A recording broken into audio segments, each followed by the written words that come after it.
Hello and welcome to my channel. My name is Maria Jaju and today I am doing an Art Nouveau piece inspired by the flower Chrysanthemum.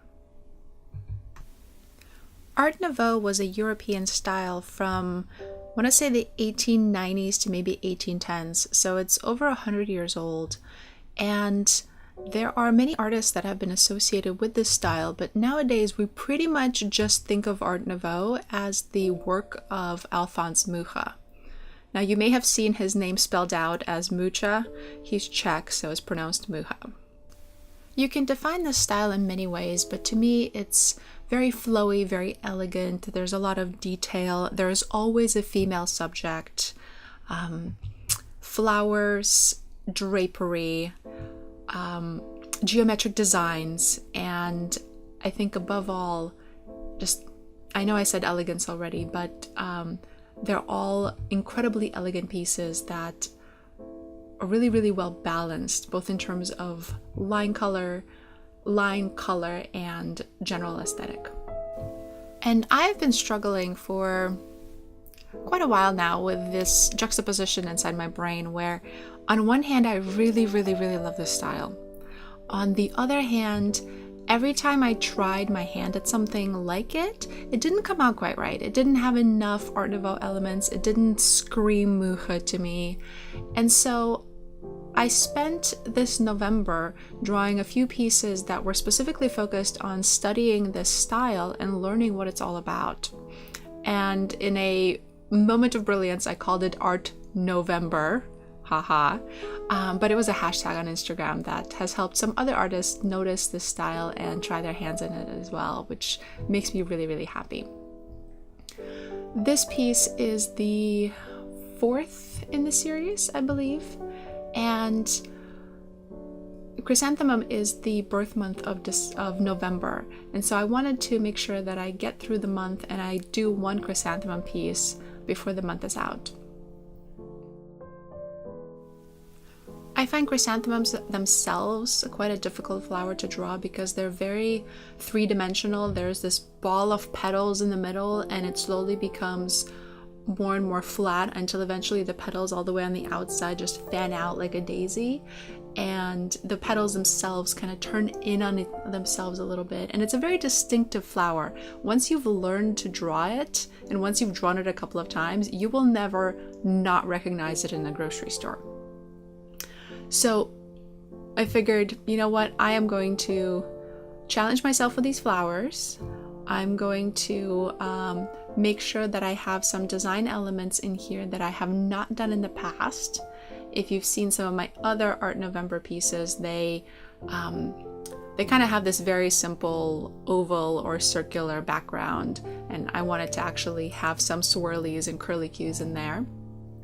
And I really want to do some cool colors in this piece because my previous few Art Novembers and my previous few art pieces in general have been very warm, and so I wanted to challenge myself and make sure that I do cool colors in this one and really leverage the wonderful thing that is the wet on wet watercolor technique that I have been learning lately. Here you see me try out a few colors on my piece of scrap watercolor paper, and when I chose this purple, I decided it was a really good purple to use, and so I started laying it down, and you can see that it's really pale, really thin. One of the great things about the wet on wet techniques is that you can continue to wet your paper over and over and add more and more layers, and they will have this like misty ephemeral look to them that is really beautiful. Unfortunately, at some points I got a little bit lazy and I tried to put down thicker layers, and in some cases I actually put down a little bit too much paint. And these watercolors that I have, the Holbeins, they're honey based and they are very creamy.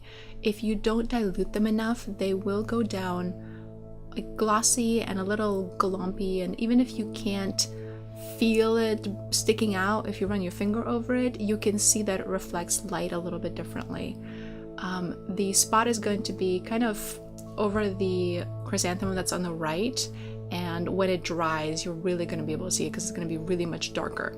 And on the actual final result, it's only a little bit darker, so you can't really see it unless you're looking for it. But I know that it's there, and I know that it's a mistake that I made just because I was getting impatient and I was trying to get my purple darker faster. Whoop, there it goes. You see that spot that's starting to pool up? Once you see it, you can't really unsee it, but if you watch it dry over the course of this video, you'll see what I mean. It sticks out like a sore thumb, and I very much recommend that you guys, when you do a wet on wet technique, pay attention to this. Don't fall into, see, look at it, it's becoming like this little black hole. But pay attention to your technique and don't try to rush it. Some of my paintings take dozens and dozens of layers. I think these chrysanthemums, this is probably their 6th or 7th layer that I'm putting down, and it's hardly the last. But be patient. You know, do what I say, don't do what I do. The other thing that I wanted to talk about in this painting, in this video, is color balance. Because I chose to do a cooler palette on this one, and I didn't choose it myself. I had a poll on Instagram where some of my followers voted for whether I should do a warm or a cool palette, and they chose cool. And I actually would have probably chosen cool myself just because it's been a while since I've done a cool palette. But what that means is when you're trying to shade your objects, and in this case, I'm mostly talking about the flowers and the skin and the dress. When you're trying to shade your objects, remember your color palette. Don't just make a darker version of the same color. So for the chrysanthemums, you can see that for a while I was just laying down layers of the same kind of color combination, just more and more layers made for darker and darker corners. But eventually I do switch to a different combination, because the pink of the chrysanthemum is a combination of a yellower color and a pinker color. And so there's a point where I can switch to more pink and have it look darker because pink is a cooler color than yellow. And then eventually, when I run out of layers on that, I can start putting in some either darker pinks or darker blues, purples, etc., but still cool colors, so I can continue to create that shading. Similarly, in her skin, I am shading with mostly adding in blues and purples to just heavier layers of her skin tone, rather than just trying to make a darker skin tone. And that works pretty well in terms of making her look like she's part of this environment. Unfortunately for me, I went into this painting with not very much of a plan. I knew that I wanted a girl, I knew that I wanted chrysanthemums, I knew that the chrysanthemums are going to be this color because I used this color for all the other flowers in all the other Art November pieces. And I kind of knew that I wanted a purple background just because I found that color and I think it's really, really pretty. But when it came time to choose colors for her dress and for her hair, I was kind of at a loss. I was trying to figure out what would be a good hair color that would work with the rest of this painting.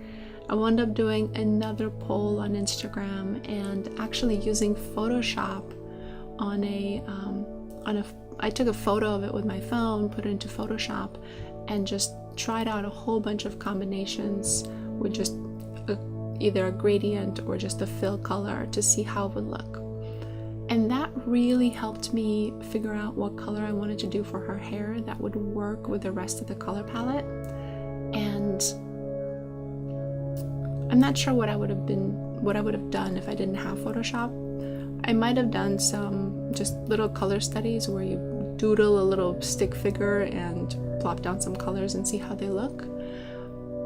But I'm really disappointed in myself every time that I plunge into a project without a really good plan, because I wind up getting halfway through it and I am, much like any other artist, I get terrified that I'm going to mess up the good that I've done so far with one bad choice.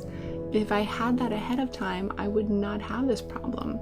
And I really need to work on my own planning for my pieces so that I don't keep finding myself in this situation, usually surprisingly enough with hair colors. So if you have ideas on how you deal with that, I would love to hear them, because I'm struggling with this piece, or with this part of the creative process. I really am. At this point, I'm just putting down some final details. I'm adding a little bit of white highlights in a couple of places, which, by the way, fun fact, if your white gel pen doesn't flow, touch it to your wet paper towel from your watercolors a little bit, just drag it across and it will flow a little better again, and then you can put down your white lines a little easier. And I'm adding a little bit of detail to these chrysanthemum leaves that kind of look like parsley, and cleaning up some of the edges where the watercolor went over the edge, and adding a little bit more definition to the leaves that are, because they're going to be against this background, and there's a couple of places where they're very similar in darkness to the background, and it's helpful to have a little distinction. So thank you for watching, and I'll see you next time.